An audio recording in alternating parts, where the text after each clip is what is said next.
Good afternoon. I won't ring this loud, I promise. Oyez! Oyez! Oyez! Good afternoon and welcome, ladies and gentlemen, and all guests of all proclivities and predilections.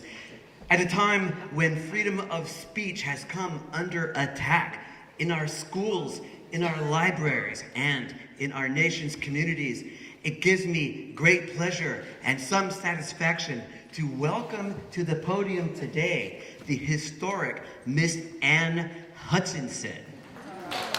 Let freedom ring. Take it away, Anne.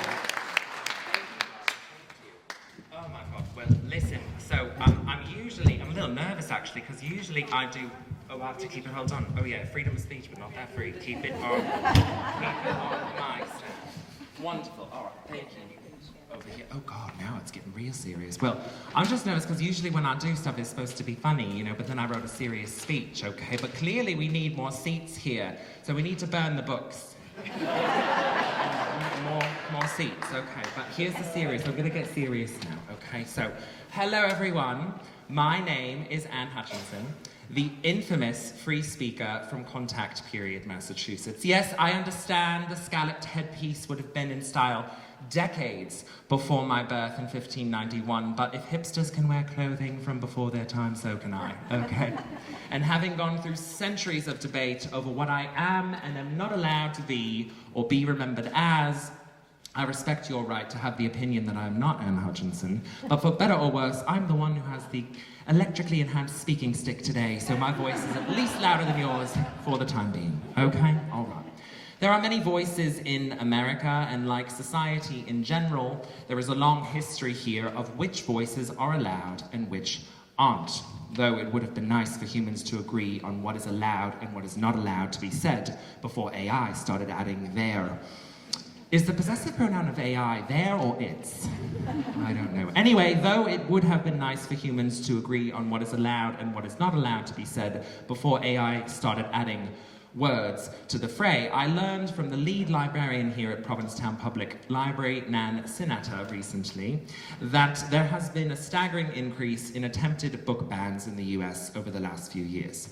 I believe Nan will be talking more in depth about these statistics, but as someone with a few go-arounds with being banished, I am here to perhaps shed a little wisdom on the particularly American behavior of banning voices, okay? So, nowhere in the world was more literate than 1630s Massachusetts. Even I, clearly a woman, to everyone except my detractors who said I had rather been a husband than a wife, knew how to write.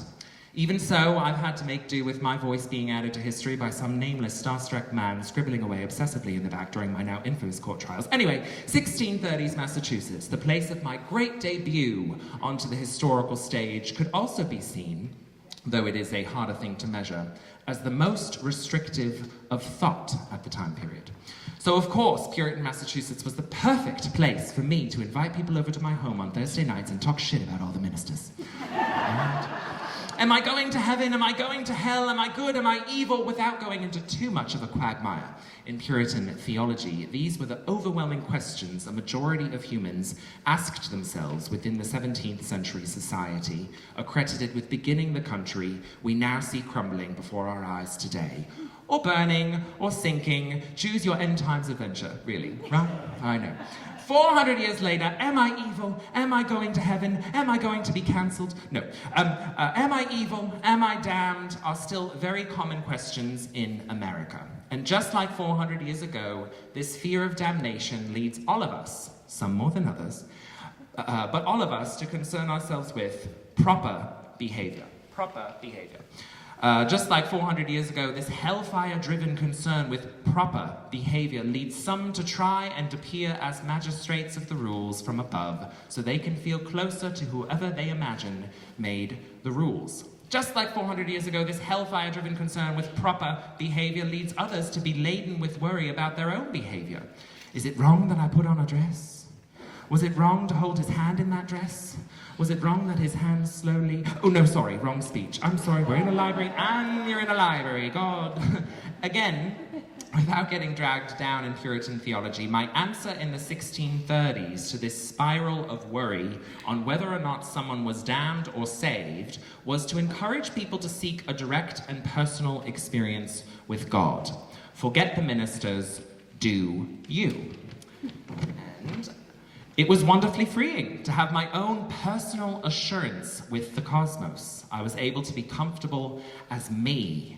Untwisted accounts of me from the 1630s say I was overly good-natured and, of course, inspiring. My midwifery clients certainly felt so as I coached them through some of their body's most painful moments. But despite the positivity, the ministers of Massachusetts despised my beliefs and my behavior of preaching my beliefs. They could not allow me to have my own reality because their personal fear of damnation required them to listen to rules written hundreds of years before them, and they enforced rules written for them because of their fear of not being able to live up to those rules themselves.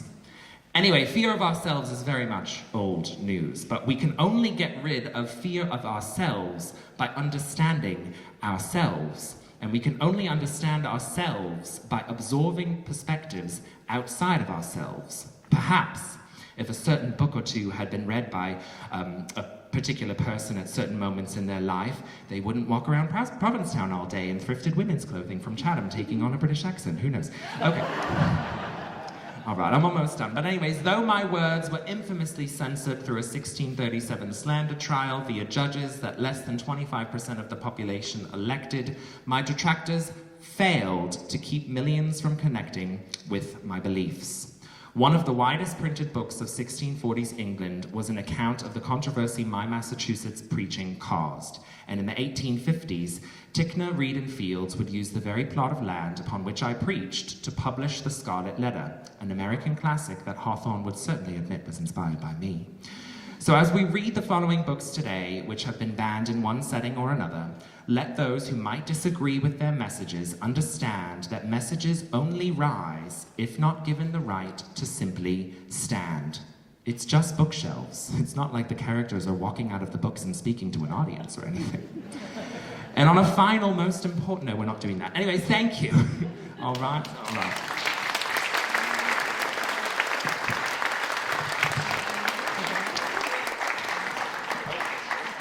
Yes, of course.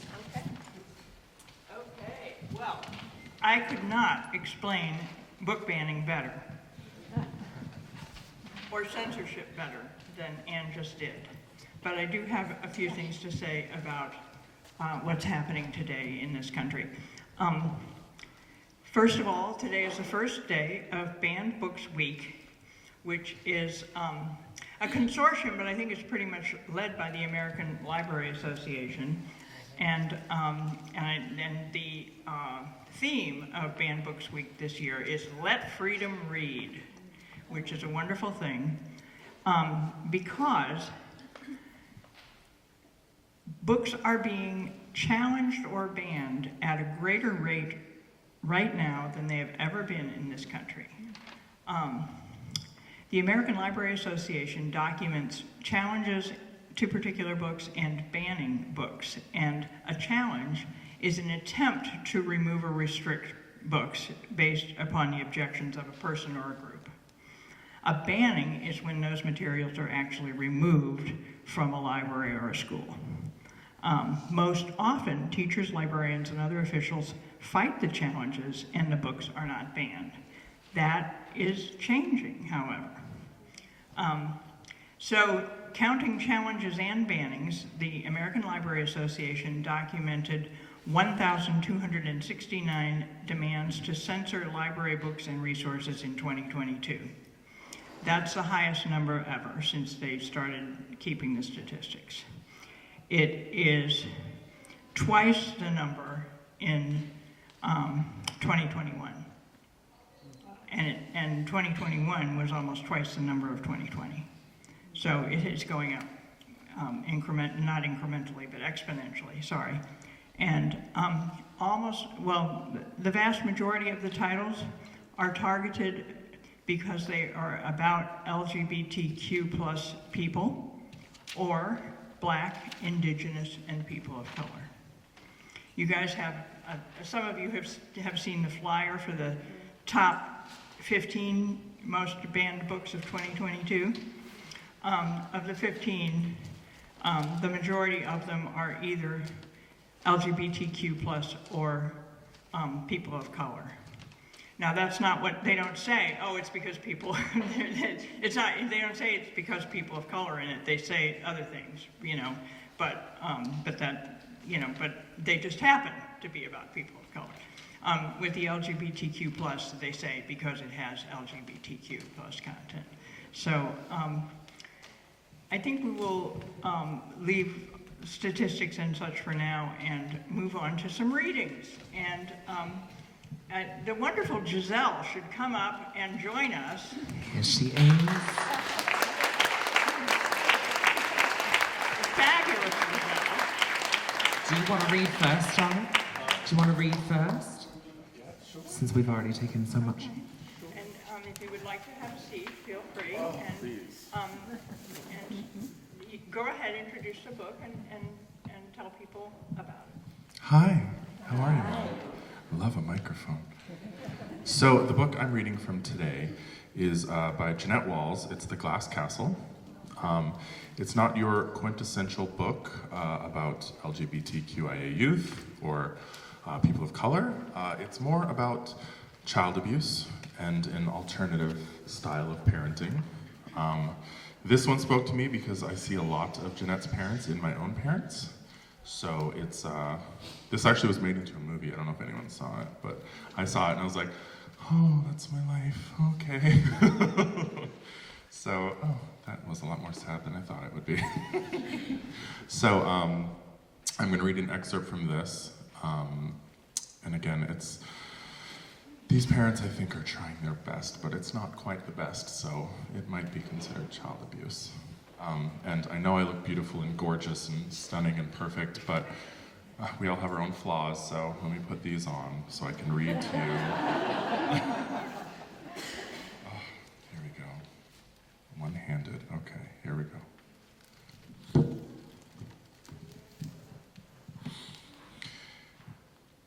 Dad bought a souped-up old Ford Fairlane this winter, and one weekend, when the weather was cold, he announced that we were going swimming at the Hot Pot. The Hot Pot was a natural sulfur spring in the desert, north of town, surrounded by craggy rocks and quicksand. The water was warm to the touch and smelled like rotten eggs.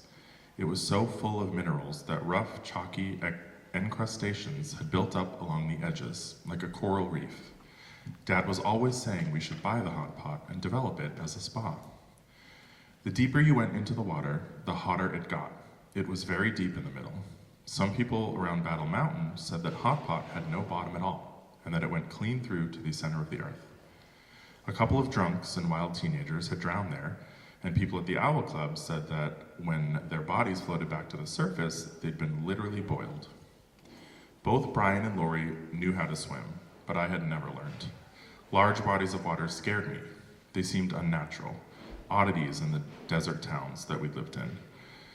We had once stayed at a motel with a swimming pool, and I worked up enough nerve to make my way around the entire length of the pool, clinging to the side.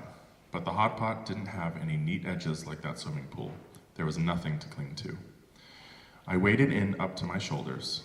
The water around my chest was warm, and the rocks I was standing on felt so hot I wanted to keep moving. I looked back at Dad, who watched me, unsmiling. I tried to push out into deeper water, but something held me back. Dad dived in and splashed his way toward me. "You're going to learn to swim today," he said. He put an arm around me, and we started around across the water. Dad was dragging me. I felt terrified and clutched his neck so tightly that his skin turned white. "There, that wasn't so bad, was it?" Dad asked when we got to the other side. We started back, and this time, when we got to the middle, what was that word? Dad pried my fingers from around his neck and pushed me away. My arms flailed around, and I sank into the hot, smelly water. I instinctively breathed in.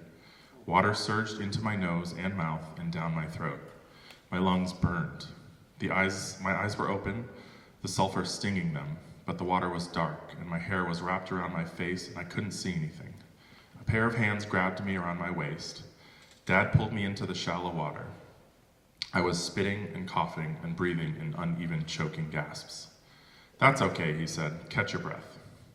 When I recovered, Dad picked me up and heaved me back into the middle of the hot pot. "Sink or swim," he called out. For the second time, I sank. The water once more filled my nose and lungs. I kicked and flailed and thrashed my way to the surface, gasping for air, and reached out to Dad. But he pulled back, and I didn't feel his hands around me until I'd sunk one more time.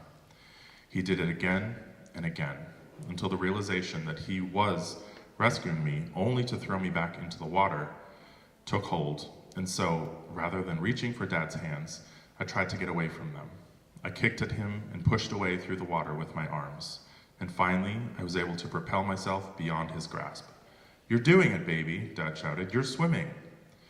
I staggered out of the water and sat on the calcified rocks, my chest heaving. Dad came out of the water too and tried to hug me, but I wouldn't have anything to do with him, or with Mom, who'd been floating on her back as if nothing were happening, or with Brian and Lori, who were gathered around and were congratulating me. Dad kept telling me that he loved me and that he would never let me drown, but you can't cling to the side your whole life. That was one lesson every parent needs to teach a child is, if you don't want to sink, you better figure out how to swim. What other reason, he asked, would possibly make him do this? Once I got my breath back, I figured he must be right. There was no other way to explain it. Thanks.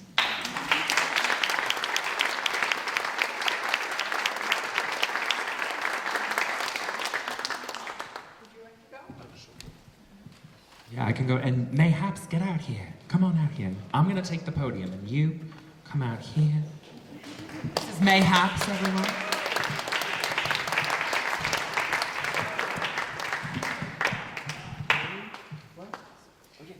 Oh, I get to sit. So I keep this here, though, right? And then is that good? Yeah. All right. Perfect. So I chose Year of Wonders by Geraldine Brooks, and I just remember that this was like the only book that the person I possess read in high school. So it really sort of stood out to me. And also, I look like the person on the cover, and also went through the plague. So it's perfect for me, and we'll just get into it. Maybe we'll find out why, because when I was reading this morning, I didn't know why they banned it. So maybe I didn't read the whole thing. We'll find out. I know. Then there was a part that I wasn't supposed to read, but I ripped that part off. I hope that's okay. You'll all know when it starts. So anyways, I was too stunned by all I had heard to say anything, so I simply rose from my stool, grasped both her hands, and kissed them.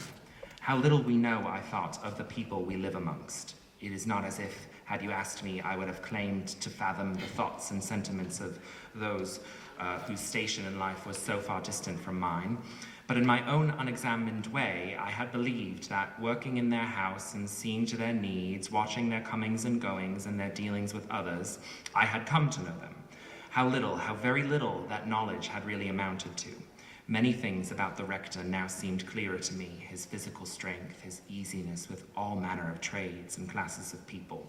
So too did Eleanor's kindness and her unwillingness to judge the faults in others.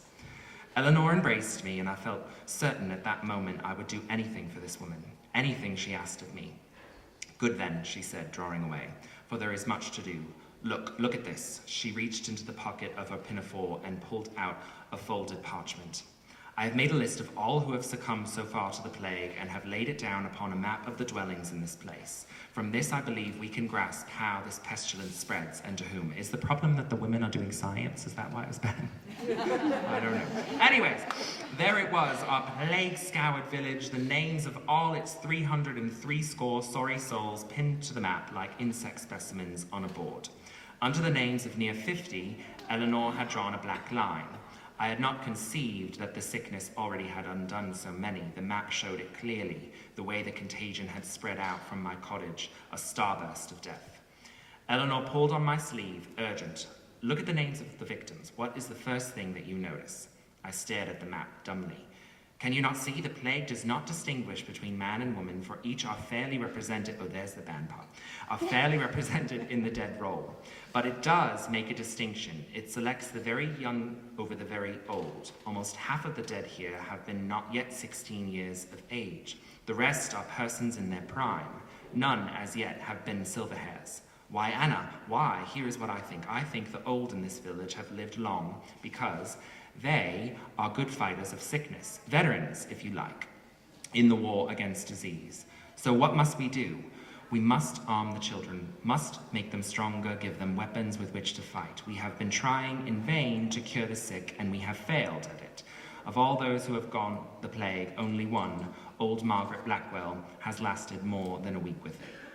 For most, Eleanor continued, the onset of the disease spells the end of life. What we must do here in this storied little cottage is find all the herbs of strength-giving virtue and combine them in a tonic to fortify the healthy.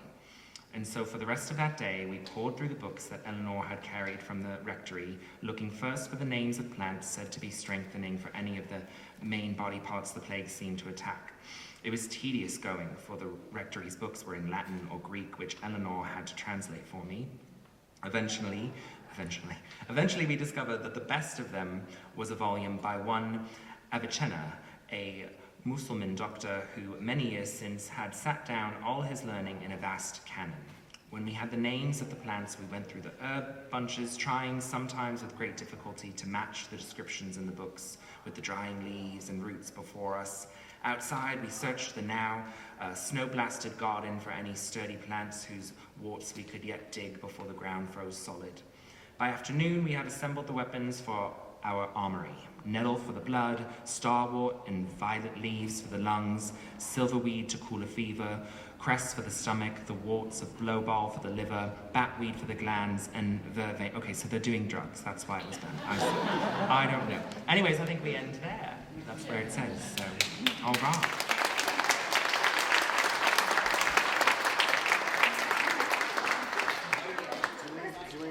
Oh no. Have a chair. And I will speak for a minute. Do we move over? Okay.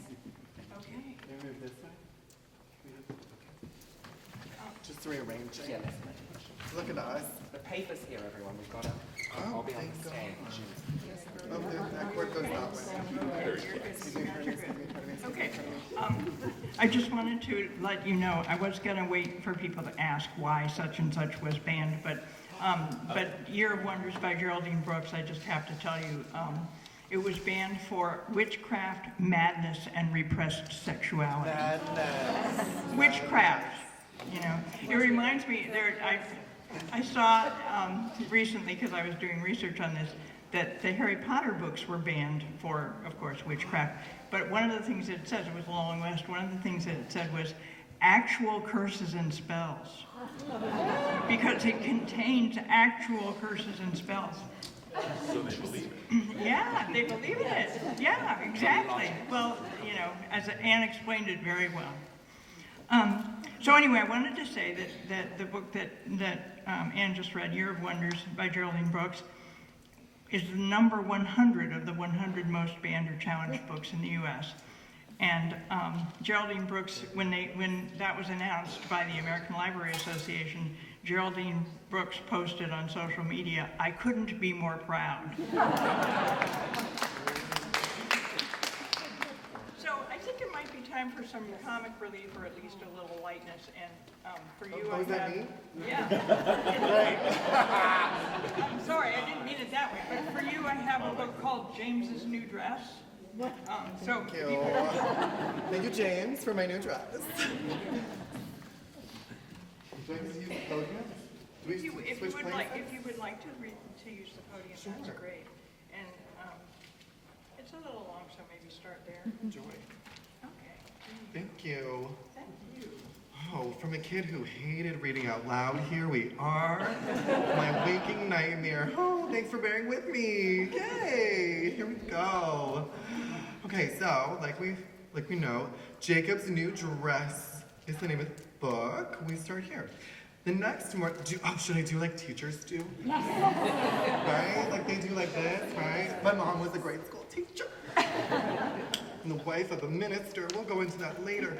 So the book says, the next morning, Jacob stood on the stairs wrapped in a giant bath towel. I can relate. What are you wearing? Asked Mom. It's like a dress, but I can get it dirty, Jacob said, pointing to the towel. I made it. Dad frowned. I can You can't go to school like that. Put on some shorts and a shirt under that dress thing, Mom said. And hurry, we'll be late for school.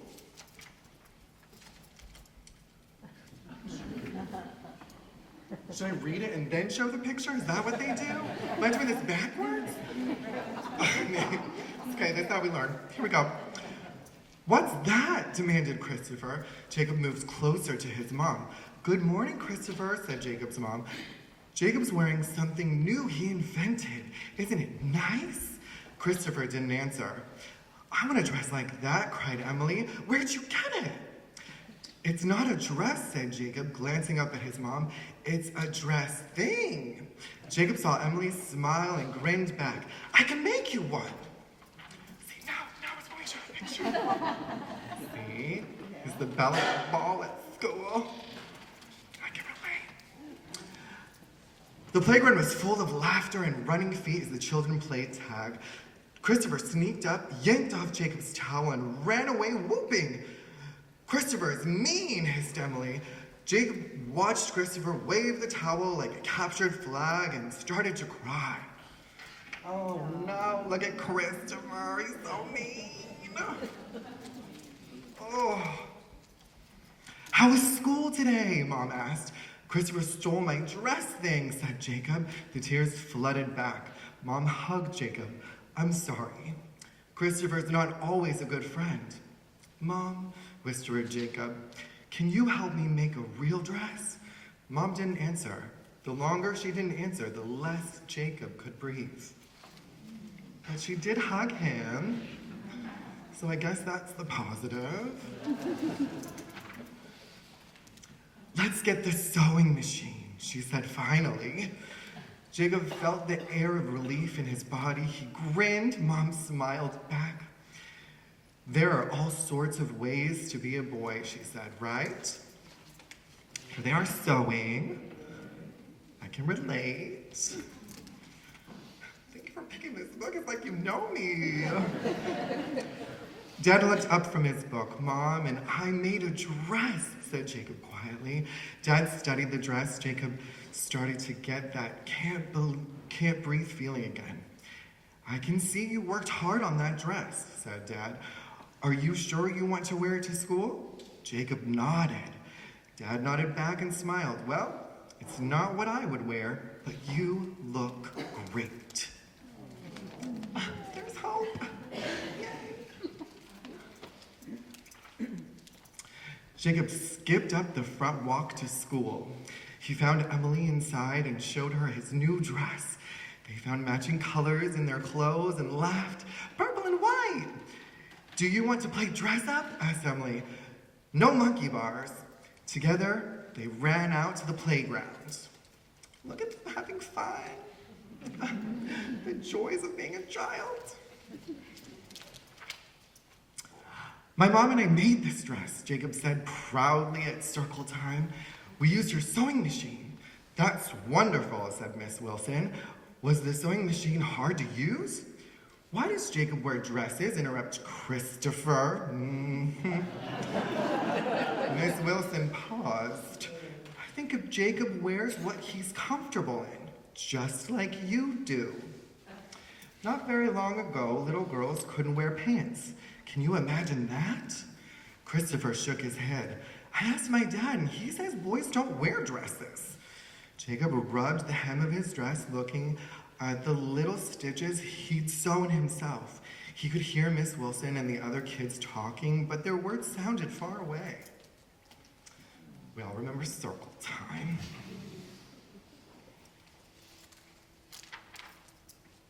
On the playground, Christopher yelled, let's play tag, boys versus girls. Jacob, you're on the girls' team. A bunch of kids laughed.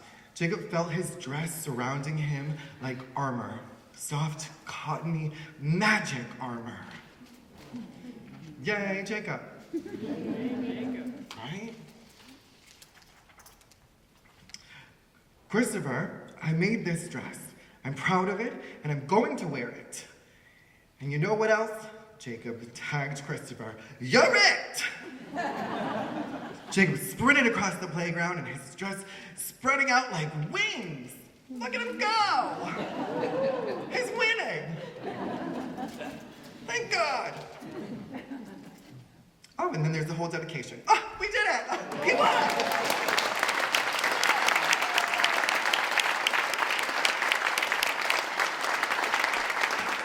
You can see why that book is banned, right? Much like my child. Great. Thank you. What a great book. I love it. We'll have you back for drag story time. Oh, okay. Oh, uh-oh. I just wanted to, Sure. I want to give you a couple more items about banning, and then Anne will close. I just wanted to say that the most banned book in the country right now is Gender Queer. Are we surprised? It's a graphic novel-style memoir by a person named Maya Kobabe, who was raised as a woman and goes through a whole questioning of, I really don't like being in a woman's body. I also like girls. Am I a lesbian? Am I a guy? Am I trans? Am I this? Am I that? And decides actually I think they use air and M are just genderqueer. So it's a beautiful, wonderful book. Another book that has been banned a lot, The Hate U Give, which is about a police killing of a black teenager, and how the survivors organize and handle it, and it's really a Black Lives Matter book basically, and it also has been banned a lot. So these are typical of what's getting banned now, and I just wanted to say that. The process of banning used to be like somebody from the PTA, remember the PTA? Challenging a particular book, saying, oh, well, it has, I don't know, it has sex in it, or it has something they objected to, and they would bring it up to the school board or whatever. And now it's Moms for Liberty or some other national organization which has a local chapter, bringing a list of up to 100 books to usually like the mayor, or not even to the school or the library, but to the town, and saying, these are being taught in our schools or whatever, and we don't want them to be there. And state legislation is being used to enforce bans, because at PEN America, which is another really wonderful organization to fight banning, it's a writers organization,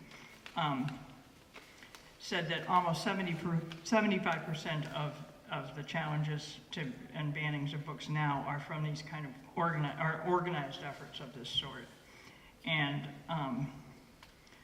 they put pressure on elected officials, and they use legislation that has already been enacted that restricts explicit sexual material or sensitive material, or restricts sex education in schools, to enforce these bannings. So book bans have been reported in at least 32 states, but most of the bans in 2022 were concentrated in Florida, Missouri, South Carolina, Texas, and Utah. And you guys probably know that just like 10 days ago, a Texas teacher was fired for using a graphic adaptation of Anne Frank's diary in her middle school class. So these are like middle school is what, 9, 10, and 11, or 8, 9, and 10? I mean, it's not babies. It's 11, 12, and 13. Yeah, exactly. Yeah. So, 11, 12, and 13. I think these were 12-year-olds that she was teaching. But in any case, Anne Frank's diary. So, it's scary out there. And this is, Banned Books Week for a reason. Let freedom read. And on that note, I'm going to ask Anne to read one more piece, and then we'll have discussion. Thank you. All right. So the next book that was pre-selected, but I thought I would read is Beloved by Toni Morrison, who needs no introduction, obviously. And sort of because of that, I would prefer to just read this in my normal voice. I was reading it for the first time this morning again, and I started to cry, so let's see what happens. Okay. There is a loneliness that can be rocked. Arms crossed, knees drawn up, holding on this motion, unlike a ship's, smooths and contains the rocker.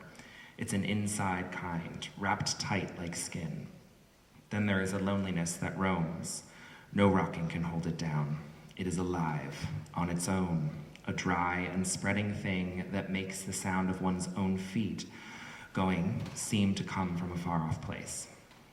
Everybody knew what she was called, but nobody anywhere knew her name.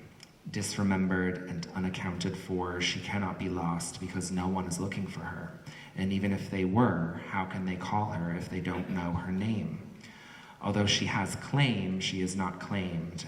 In the place where long grass opens, the girl who waited to be loved and cry shame erupts into her separate parts to make it easy for the chewing laughter to swallow her all away.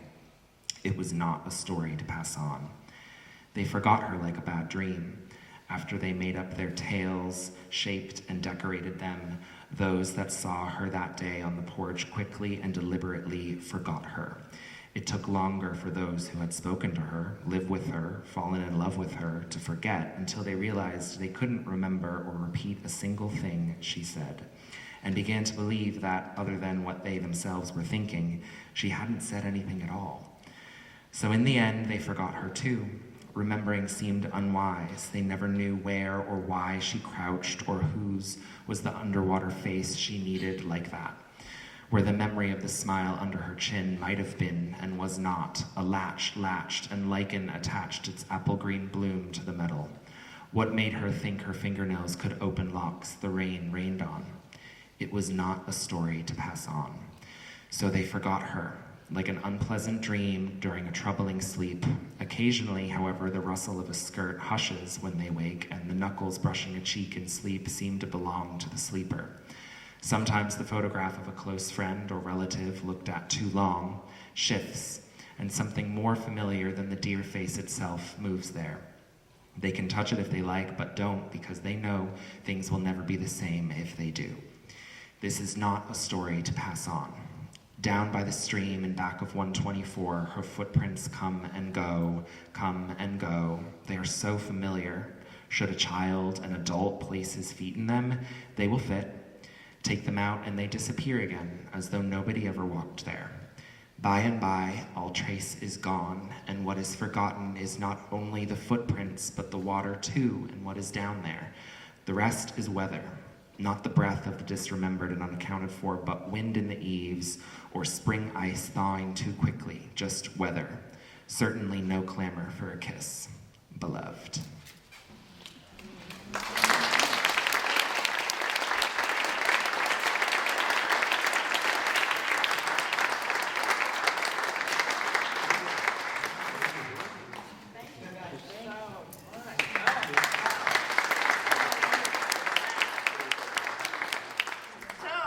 Questions and discussion. And by all means, please ask these ladies for anything you want to ask them. All I'm good for is the statistics. Thank God. I just want to comment, in addition to how incredibly wonderful it was to hear you. Can you speak up? Can't hear you. The irony of the diary of Anne Frank being there as representative of an entire country that burned his libraries and burned the libraries of every country that it occupied is very crucial to remember. It's true, and even though I'm sure they have some other reason why that they give, for the banning, you know it's anti-Semitic. I mean, it's just like they don't say that we don't like these books because they're about race. They give some other reason, but they ban a bunch of books about race. Similarly, that it's so anti-Semitic. And of course, and I want to hear from our ladies here, we wanted to connect this with the attempts to ban drag. So, how are you guys doing with that? I'm sorry to say guys. I always say that. Everyone is guys. I think that we're very fortunate living in Provincetown. I am so grateful that I get to do I mean, you do drag every single day, right? Almost. Yeah. Like I feel very fortunate that I get to do it like once, twice a week sometimes. And I am grateful. And like I rode my bike over here. Like I was like dun, dun, dun, dun, dun, dun. Like I was like, we'll be fine, it's Provincetown. You know what I mean? But like if I were to do that back where I grew up, I would be absolutely terrified. Like when I used to go out, even in Boston, I went to school in Boston, and I would go out with like two of like the biggest dudes that were my friends as a queen, and I made sure that I had one person on each side of me at all times because I was terrified. So with the banning of drag queens, honestly, we all know, well, I won't speak for you, we all know that it's just a distraction technique, right? Like everything else is happening on one side of democracy, and so it's just a distraction. And so they're like, oh, well, ban drag queens, you know? And like today was a great example. We had a very tiny human at brunch this morning, and it's so cute for them to like give us $1, but also I'm just like, I like graciously accepted the donation, and I immediately said, I am not grooming this child, and backed away. And luckily, like everyone giggled, right? But like elsewhere, that might not be the case. So I think that we are so fortunate to do this. And there's another queen in town who's going back to Dallas right now, and I posed that question to her not so long ago, and she was just like, it's day by day. Like we are grateful to do what we do, and we are grateful to have a voice and a platform, and to be able to speak out. And I think that as long as we're spreading love, joy, hope, and acceptance, I think that that's the message. And as long as we lead with that, I think that that is what will get us through this. Where did you go?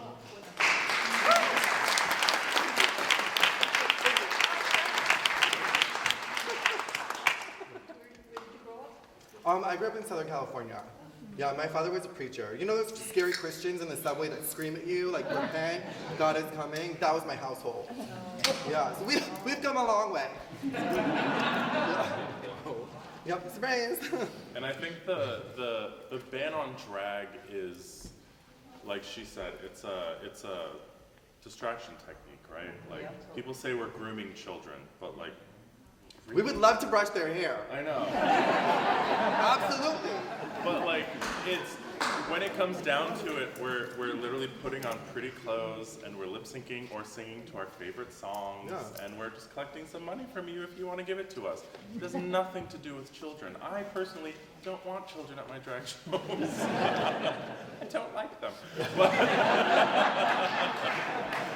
But they turn drag into this sexual thing, and it's, if you could see what's under this caftan, it's the furthest thing from sexual. It's not, you don't want it. You don't. It's not, No. it's, they're coming up with, they're grasping at reasons why drag is bad and why we should be banned, but they have no leverage, honestly. It's nothing.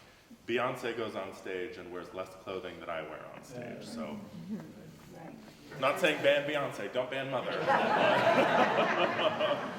But, you know, it's silly, honestly. What was the book you read from? The book I read was The Glass Castle by Jeanette Walls. Yeah, it's a great book. It's a movie starring Brie Larson and, what's his name? Woody Harrelson and all those people. If you don't like reading, watch the movie. To drag movie reading next. Drag movie reading. On the part of like banning drag, I'm kind of the same. Like, I like do not allow people under a certain age to come on the tour, and I really, most of the things I say, like in my comedy, is not appropriate for children. So I kind of agree with that sentiment of, you know, morality in it, but it's the part where they're making it into something else and attaching it to drag in a way that it didn't have to. And so, oh, Yes. sorry.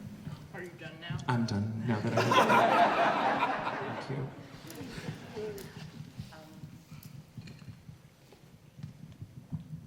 Anybody else? I have a question for the statistics person. Okay. You were closer because to use your banned books, and you're looking at it closer than many people in this room because of who you are. And I remember, I see it as banning art. It's beyond, it's banning art. Writing is art. Yes. So I remember in the 90s when, I think it was Chuck Grassley, I'm not sure, but there was a congressman, a senator, who decided that NEA should be defunded. Yes, Was yes. it Chuck Grassley? Jesse Helms. Okay, Jesse Helms. Jesse Helms, that's it, thank you, I stand corrected. I remember the Gang of Five, I remember Karen Finley and that whole battle 2 years ago, received an award here. And what was interesting about that movement of banning art, censorship of art, was that it was a movement, it was precipitated at the federal level, at the political level, okay, from the policymakers. But what is different about this is that it's coming from the grassroots. Local, state, case of Yes, Florida, it's yes. become now state policy. So my question to you is, what do you see as what is the prognosis? If you can, if you wouldn't mind doing so, give us prognosis, and also what do you see as the trends? Well, first of all, I want to sort of quibble about it coming from the grassroots. Okay. The reason that I talked about Moms for Liberty, or whatever they're called, is because that's kind of a top-down organization that is recruiting moms, you know, across the country to do this. They didn't like start, you know, it's not like Mothers Against Drunk Driving, which really was a grassroots organization that started with a few moms in a living room. This is, you know, this is something that comes from some, probably, I don't know this for a fact, but it probably comes from some think tank, some right-wing think tank, you know, that said, oh, here's a good idea. So it's, I mean, it's grassroots in the sense that there are folks out there who will participate in it, and it is being done on the local and state level. So yeah, it's, you know, but it's a quibble. One thing that can happen, and it's happening in Massachusetts if we're lucky, our state senator Julian Cyr is one of, I don't know how many other people are with him, but he's introducing a bill to ban book banning in Massachusetts. Newsom did that in California. Mm-hmm. So, you know, that is something that we can support on a grassroots and local and statewide level. And I hope that more and more of us, you know, more and more states will do that. We also, you know, in spite of everything, I still put some faith in the courts.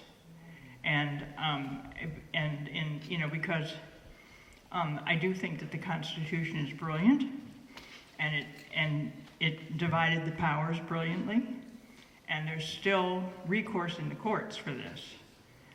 So, you know, let's hope that let's you know, put some energy there, I think, to you know, to stop the banning, and especially the federal courts, since they are doing it on this grassroots level with state laws. But you know, it also, you know, thank God, not only do we live in Massachusetts and live in Provincetown, but you guys love the library, you know, and that's a wonderful thing, you know.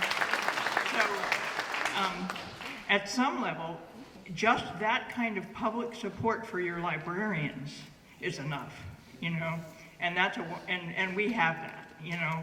I mean, of course we do, of course we're anti-censorship, we live in Provincetown. But aside from that, people come in on a daily basis and tell us how much they love this institution. And, it doesn't get any better than that to work here, for one thing, but also in terms of supporting us when we make a difficult call, So that's a good thing. Florida better have more books soon because they need something to soak up all that water. We won't have to worry about Florida soon. Anybody else? What else? Yeah. The book that you read, it touches me how much a story, we're banning stories, we're banning people, and how united they are, how important stories are to people, and especially to children.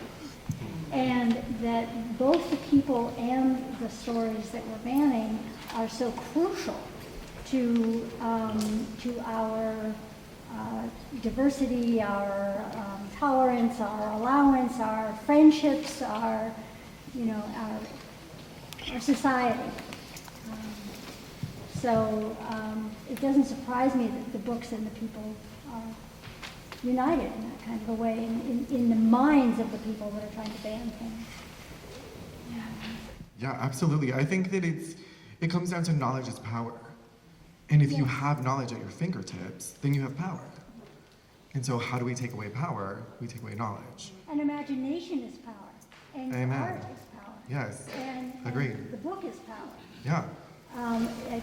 Terrifyingly powerful, obviously, to folks that are trying to ban them. Yeah. Really, really frightening. Yeah, and that goes hand in hand with drag.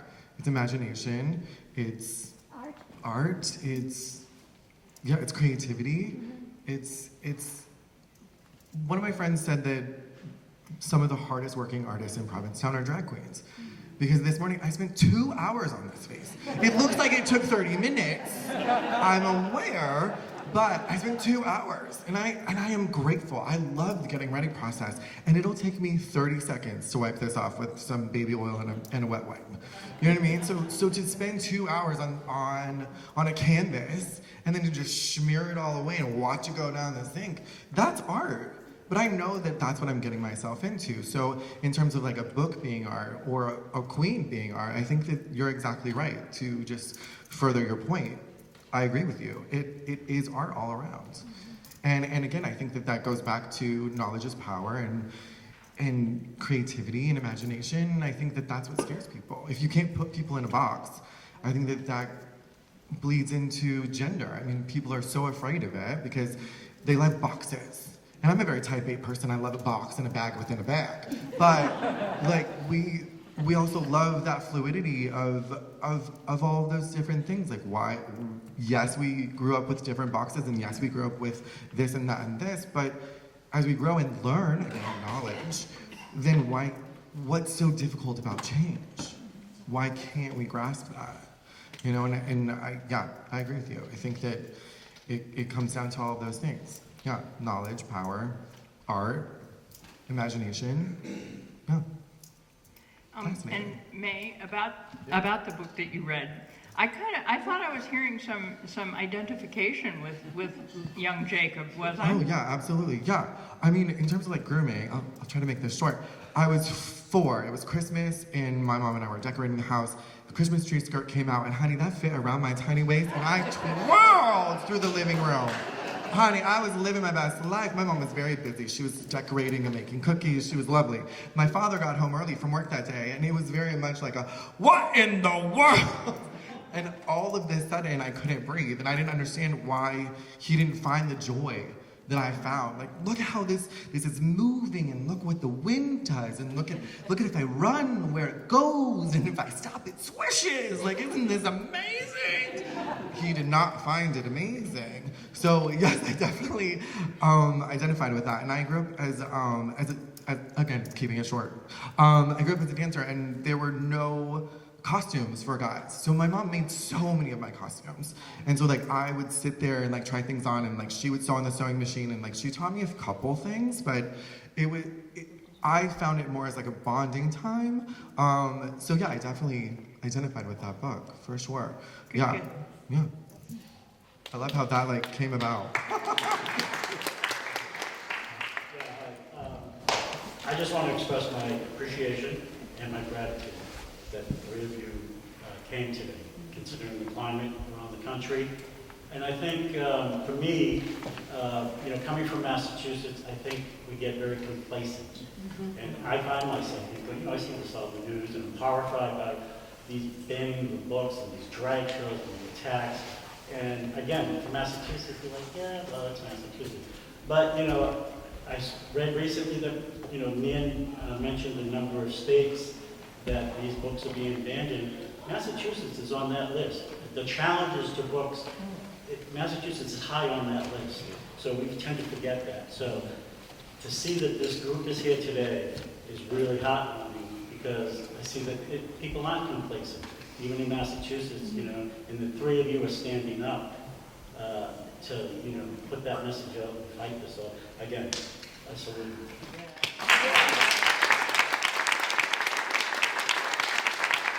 And thank you. Thank you for coming out too. It takes a village. Thank you. Well, you still sat down? Yeah, come on. Did you want to say something? Did you want to say something? Oh, I was just gonna further the point of this, and listen, I get it. Drag is kind of weird. I was actually just sitting with my friends the other day, my friends who are drag queens, before one of our show, and I was looking around from the outside, and I was like, we are a bunch of men dressed as women about to just go do a show. That is so weird that I get paid for this. It's so strange. And I get it, because when quick story about me, when I turned 18, I went to my first gay club, and there's drag queens there. And I had never seen one before in my life. Well, besides RuPaul, but she wasn't a drag queen, she was a woman. This was before RuPaul's Drag Race, before drag started going more mainstream, and I was terrified. I didn't know what it was. I was like, what is that? Why, I couldn't look at a drag queen. I was terrified, I was scared. Look at me now. But I get it, and I get that people are trying to ban it because they don't know about it, and they're scared, and it terrifies them of what is this thing. So I think drag becoming more mainstream is a good thing because people can see it more often, and it just becomes kind of like another oh, okay. But you need to get over the initial shock of seeing this, and then be like, okay, I guess it's not scary. I guess we can have drag queens, and let's not ban drag queens. In fact, let's not ban books either. It's just, I don't know. Guys, I don't know. What's going on here? This is 2023. What's happening? Can I also just want to put in a mention that, there's also a huge attack on trans people. But once again, they're going through the children. You know what I mean? We had a session this morning called Transgressive, and we had a trans man and a woman who calls herself a genderqueer pervert, but it was so it was about sex in general and issues around gender and sex and being out there. But one of the things that came up was puberty blockers and the attempt to keep young people from getting the kind of help that they may need as young trans people. And our trans man was eloquent on this. He was like, puberty blocking is reversible. All it does is delay it. It gives a kid time to explore his or her gender. Anyway, just saying that this attack through the children is despicable, I think, but in any case, I just want to sort of throw that in, that there's like a third sort of piece to this banning thing, which is the attack on trans people. The incredible irony of that is the amount of adult male sexual attacks on children. Exactly. But somehow, Heterosexual males. Yes, cisgender attacks on children that are also supposed to be hushed up. It's like, that's okay, we just don't talk about The that. real abuse, But yeah. the real actual The abuse real just abuse is being not being co-opted and spoken of. thrown in the wrong direction. It's a distraction.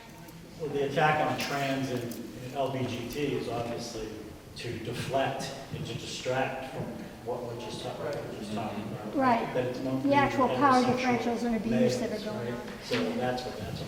I think all that is very much true, that there's this deflection and there's this horrible stuff that happens that should also be called out.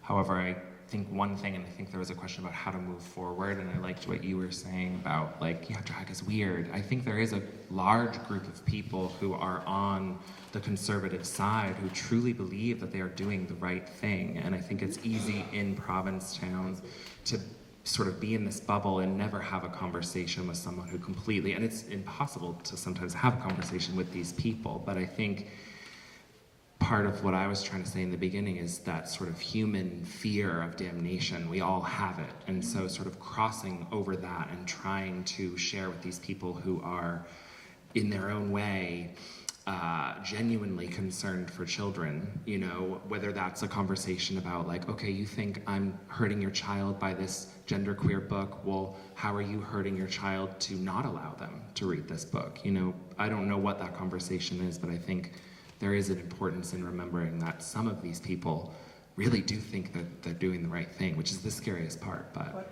what's worse about it is they think that their way of protecting children yeah. is the only one that matters. And what the progressive side, I think, has to get better about is you don't get to decide how to protect our children. Yeah. And just one thing, it's based on, I mean, obviously, no facts whatsoever. I mean, I can tell you firsthand, I was detective in the New York City Police Department, special victims, for 13 years. And what I tell people is, not once did I ever take a report that a drag queen was the perpetrator in a sex crime. And that's thousands.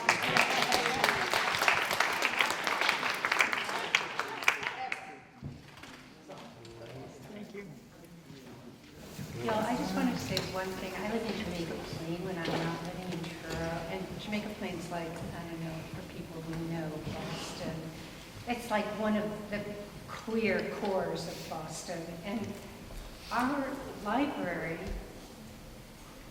ended up canceling our drag story time in Jamaica Plain because of one of these highly organized groups that basically threatened people, and without being able to have like security 24/7 at the library, the librarians didn't feel like they could protect, you know, they didn't feel like they could protect the library.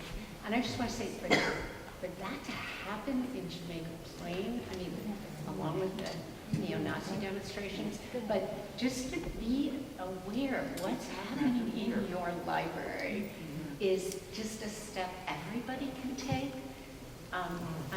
We didn't succeed in.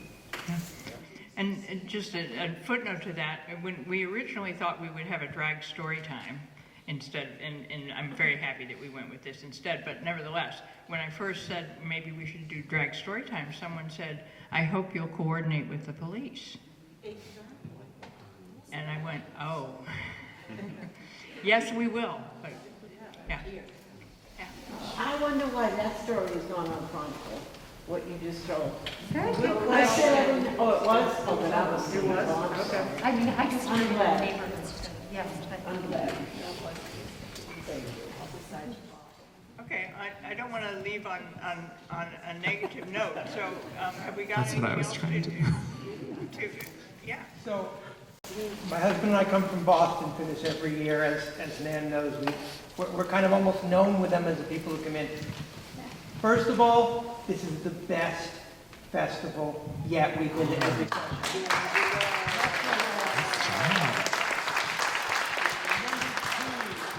Looked at the flyer. I didn't expect to enjoy it a third as much as I did. So whether that means you need to write a better flyer or it was just so wonderful, I don't know. And third, I can't think of a better way to end this year's festival than with drag queens reading banned books. So thank you for thinking that.